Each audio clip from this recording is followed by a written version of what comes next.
Iniisip ko po kasi kung paano ko matutulungan si Aisel at iba pang mga kulits na kumain ng mga gulay. Huwag ka namang problema, Cha.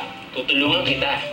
Cha, ang mga gulay nito ay gagawin nating mas cute at nakakatawang kainin para mag-click sa mga batang tulad mo.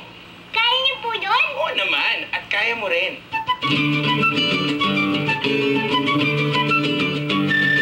So, Cha, tapos na akong magbalat ng mga carrots. Meron na rin tayong iba dyang gulay. So, anong gusto mong mga shapes ang gamitin dito sa cutters natin? Wow! My heart! My flower! At my star!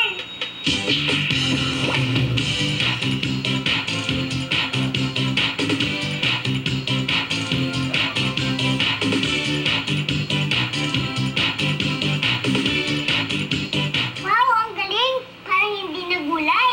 Pero mas cute lang tingnan ng mga gulay na to. Siyempre, kasing sustansya pa rin yan ng mga gulay.